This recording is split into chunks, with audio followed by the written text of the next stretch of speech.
Hello dear students and parents, स्वागत है आप सभी का नीट शास्त्र पर। मैं हूं डॉक्टर प्रतीक सिंह। इस वीडियो के लिए मुझे बहुत स्टूडेंट्स ने कई बार मैसेज किया, कमेंट किया कि सर ऑटोनोमस मेडिकल कॉलेजेस और अदर जो गवर्नमेंट मेडिकल कॉलेजेस हैं उनमें क्या फ़र्क होता है and how do we choose them in preference. कैसे हम इनको प्रेफरेंस में रखें और किन चीज़ों को हमको इसमें ध्यान देना चाहिए और क्या फ़र्क होता है बेसिकली, ये ऑटोनोमस क्यों है, ये ऑटोनोमस का मतलब क्या होता है, तो उसके बारे में वीडियो में डिटेल में बात करेंगे। सबसे पहले अगर चैनल पे पहली बार आए हो तो चैनल को जरूर से सब्सक्राइब कर लेना, बिकॉज नीट शास्त्र पे मेरी पूरी कोई कोशिश रहती है कि नीट काउंसलिंग से रिलेटेड जितनी भी अपडेट्स हों सब कुछ आपको टाइमली मैं सबसे पहले या सबसे एक्यूरेट या ऑथेंटिक इन्फॉर्मेशन आपको सबसे पहले मैं दे सकूं। दूसरी चीज़, डिस्क्रिप्शन में लिंक है टेलीग्राम चैनल का और व्हाट्सएप चैनल का, दोनों को जरूर ज्वाइन कर लेना। व्हाट्सएप पे अपडेट सबसे पहले मिल जाती है, चाहे वीडियो आए चाहे ना आए, अपडेट्स व्हाट्सएप पे मिल जाएंगी।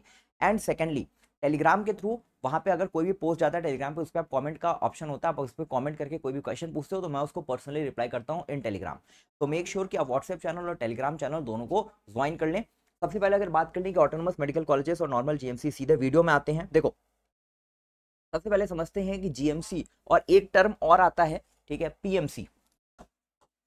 जीएमसी एंड पीएमसी 10 साल पहले तक सिर्फ दो कैटेगरीज में मेडिकल कॉलेजेस को डिवाइड करते थे। एक आपके होते थे जीएमसीज यानी कि गवर्नमेंट मेडिकल कॉलेजेस, एक आपके होते थे पीएमसी, प्राइवेट मेडिकल कॉलेजेस। ठीक है, अब आप मेरी बात समझना कि विद द टाइम जब पुराने मेडिकल कॉलेजेस खुले हैं, जो भी गवर्नमेंट मेडिकल कॉलेजेस हैं, अब मैं उत्तर प्रदेश से एमबीबीएस कर रहा हूं तो मैं उत्तर प्रदेश की बात करता हूं और उत्तर प्रदेश में ही सबसे ज्यादा ऑटोनोमस कॉलेजेस है इस टाइम पे। तो स्टार्टिंग में जब यूपी में जो भी गवर्नमेंट मेडिकल कॉलेजेस थे, जो पुराने गवर्नमेंट मेडिकल कॉलेजेस हैं, जैसे कि केजीएमसी हो गया, इसके अलावा आपका बीआरडी गोरखपुर हो गया, चाहे आपका एसएन मेडिकल कॉलेज आगरा हो गया या मेरठ हो गया, ये सारे के सारे मेडिकल कॉलेजेस खुले थे अलॉन्ग विद देयर यूनिवर्सिटीज। जैसे KGMC is not a medical college, it's a medical university, King George medical university. Meerut आपका मेरठ यूनिवर्सिटी के साथ है। Agra SN medical college Agra, वहीं पे आपकी आगरा यूनिवर्सिटी है। बीआरडी गोरखपुर, वहीं पे आपकी डीडीयू दीनदयाल उपाध्याय यूनिवर्सिटी है। तो पुराने जो भी जितने भी मेडिकल कॉलेजेस हैं, बीएचयू की बात कर ले, बनारस हिंदू यूनिवर्सिटी, यहीं पे आपका आईएमएस बीएचयू है। तो जब स्टार्टिंग में मेडिकल कॉलेजेस जितने भी खुले हैं इंडिया में या यूपी स्टेट में, पुराने कॉलेजेस, वो सारे के सारे मेडिकल कॉलेजेस किसी न किसी यूनिवर्सिटी के साथ खुले हैं या यूनिवर्सिटी के साथ एसोसिएटेड थे। कुछ नए मेडिकल कॉलेजेस जो बीच में आए हैं, जैसे कि आपका बांदा मेडिकल कॉलेज 2016 में स्टार्ट हुआ, या अम्बेडकर नगर 2013 में स्टार्ट हुआ, आपका आजमगढ़ 2013 में स्टार्ट हुआ। सैफई मेडिकल यूनिवर्सिटी है, सैफई खुद भी मेडिकल यूनिवर्सिटी है, वहाँ पे सारी की सारी मेडिकल फील्ड से रिलेटेड सारे कोर्सेज की वहाँ पे पढ़ाई होती है। तो इन कॉलेजेस को भी यूनिवर्सिटी की तरह ट्राई किया गया डेवलप करने का, जस्ट लाइक सैफई की मैं बात कर रहा हूँ, सैफई में अच्छा डेवलपमेंट हुआ। बट इसके बाद फिर जब मेडिकल फील्ड में सीट्स जो हैं वो बहुत लिमिटेड है, पॉपुलेशन बहुत तेजी से बढ़ा और सीट्स की रिक्वायरमेंट हुई और नीट में लोगों का क्रेज भी बढ़ा और कैंडिडेट्स का नंबर भी इंक्रीज हुआ। तो ऐसे में मेडिकल सीट्स को बढ़ाना गवर्नमेंट के लिए बहुत ज़रूरी हो गया था, because medical facilities at par नहीं थी।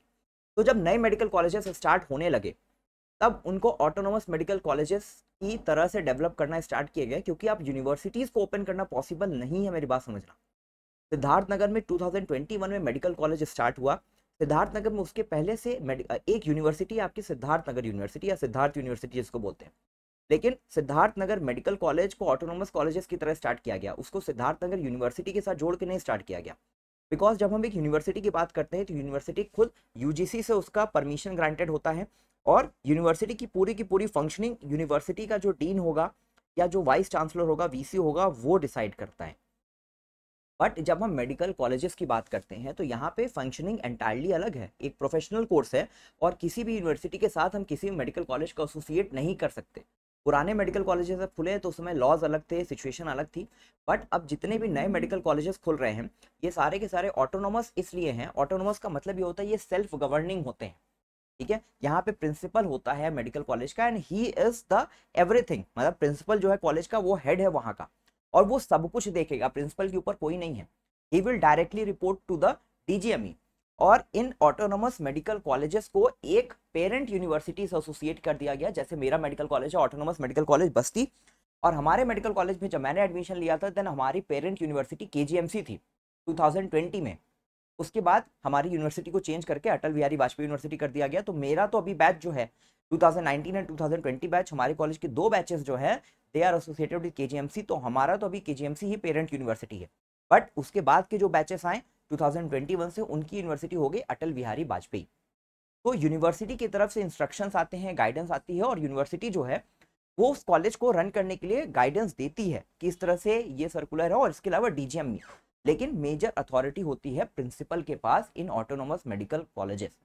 Autonomous medical colleges are also government medical colleges. ये दोनों कुछ अलग कैटेगरी नहीं है कि ऑटोनोमस मेडिकल कॉलेज अलग है और गवर्नमेंट मेडिकल कॉलेज जीएमसी अलग है। They are also same. Autonomous medical colleges भी गवर्नमेंट मेडिकल कॉलेजेस ही हैं, बट उनमें एडमिनिस्ट्रेशन का फर्क है। उनकी यूनिवर्सिटी वहां पे नहीं है, हमारी यूनिवर्सिटी केजीएमसी लखनऊ में है। मेरे कॉलेज की बात कर ले, मैं अपने बैच की बात कर लूँ तो आने वाले बैचेस की अटल बिहारी वाजपेयी है। तो जो ये ऑटोनोमस कॉलेजेस खुलते हैं, इनका होल सोल पर्पस यही होता है कि मेडिकल सीट्स को हम तेजी से बढ़ा सके और एडमिनिस्ट्रेशन में कोई दिक्कत ना हो। मेरी बात समझ रहे हो? एडमिनिस्ट्रेशन में कोई प्रॉब्लम ना हो। तो इसके लिए इनको ऑटोनोमस कॉलेजेस की तरह डेवलप किया गया। ऑटोनोमस कॉलेजेस में कोई प्रॉब्लम नहीं है एज सच। जैसा कि कई स्टूडेंट्स बोलते हैं कि सर ऑटोनोमस कॉलेज है तो अच्छा नहीं होगा। ऑटोनोमस कॉलेजेस भी अच्छे होते हैं, इंफ्रास्ट्रक्चर बहुत अच्छा होता है, कॉलेज में फैसिलिटीज एट पार है। जो भी नए एम्स खुले हैं 2019 में, और हमारा कॉलेज भी खुला है 2019 में, इंफ्रास्ट्रक्चर देखोगे तो ऑलमोस्ट सिमिलर ही मुझे तो ऐसा लगा है। मैं एम्स गोरखपुर के भी मैंने हॉस्टल में गया हूँ, मैंने विजिट किया है, मैंने अपने कॉलेज में तो मैं रह ही रहा हूँ। सिर्फ एक फ़र्क है कि हमें जो रूम्स अलॉट हुए हैं वो डबल सीटर हैं, और एम्स में वही सेम रूम सिंगल स्टूडेंट्स को अलॉट हुआ है। उसके अलावा फैसिलिटीज़ में सेम फैसिलिटीज़, हमें वही बेड मिला है, वही मैट्रेस मिला है, वही कपबोर्ड मिला है। ठीक है, तो फैसिलिटीज़ के मामले में हॉस्टल्स ऑलमोस्ट एट पार हैं। तो जितने भी ऑटोनोमस मेडिकल कॉलेजेस हैं यूपी में 2019 में जो स्टार्ट हुए, बांदा में, सॉरी बदायूं में, फिरोजाबाद में, अयोध्या में, बस्ती में, बहराइच में एंड नोएडा में, all colleges are good. Infrastructure अच्छा है। कॉलेजेस में कुछ बेसिक दिक्कतें हैं, जैसे एक दो कि कॉलेज के हॉस्पिटल्स इन कॉलेजेस में दूर हैं। मेरे कॉलेज का हॉस्पिटल, हमारा जो ओपेक कैलिक है, that is 4 to 5 kilometres far from the college. Ayodhya medical college की बात कर ले तो वहाँ पे 8 से 9 किलोमीटर दूर है कॉलेज से hospital. That is even a bigger issue. इसके अलावा बदायूं की बात कर ले, 2019 का मेडिकल कॉलेज स्टार्ट हुआ है, और 2019 में ऑटोनोमस कॉलेज के साथ साथ यहाँ पे हॉस्पिटल कॉलेज का एक साथ है। हालांकि प्रेफरेंस में जब स्टूडेंट्स होते हैं तो हमेशा वो अयोध्या को ऊपर रखते हैं, बट अगर मेरे से काउंसलिंग जो भी स्टूडेंट्स ज्वाइन करते हैं, मैं इन चीज़ों का ध्यान देता हूँ, because that is a very very big and fundamental basic problem कि कॉलेज का हॉस्पिटल दूर है, क्लिनिकल पोस्टिंग्स में स्टूडेंट्स को बहुत दिक्कत होती है। फिर भी स्टूडेंट्स अयोध्या को ऊपर रखेंगे क्योंकि उनके बारे में नॉलेज ही नहीं है। तो जब मैं आप अपनी जब भी चॉइस फिलिंग बनाऊँ, मैं हमेशा ये बोलता हूँ कि always try to gather information about the college. सिर्फ लोकेशन से कॉलेज जो है वो डिटरमाइन नहीं होता है। बदायूं बहुत बेटर है, बांदा बहुत बेटर है, बट स्टिल अयोध्या ऊपर जाएगा, क्योंकि आप ऑब्सेस्ड हो चुके हो। आपको इन्फॉर्मेशन नहीं चाहिए कॉलेज के बारे में, आपको सिर्फ लोकेशन चाहिए। तो अगर लोकेशन चाहिए तो कॉलेज जाओ, फिर वहां जाके पछताओगे। अयोध्या के किसी स्टूडेंट से एक बार बात करना, एंड बांदा के किसी स्टूडेंट से बात करना, बदायूं के किसी स्टूडेंट से बात करना, दोनों के रिव्यूज अगर आप कभी कलेक्ट कर सको, अगर इतना टाइम है और इतना अपने फ्यूचर के लिए कंसर्न हो, तो इस इन्फॉर्मेशन को एक बार पता करना खुद से, और फिर वीडियो पे आके कमेंट करना कि सर आपने जो बताया सही बताया। Because I have collected information, I have visited Ayodhya, I have visited Badaun, I have visited Banda, I have visited every medical college of Uttar Pradesh. In my 4 years of medical life मैंने सारे मेडिकल कॉलेजेस को विजिट किया। जो अभी ऑटोनोमस मेडिकल कॉलेज अभी 2024 में start होने वाले हैं, I have also visited them.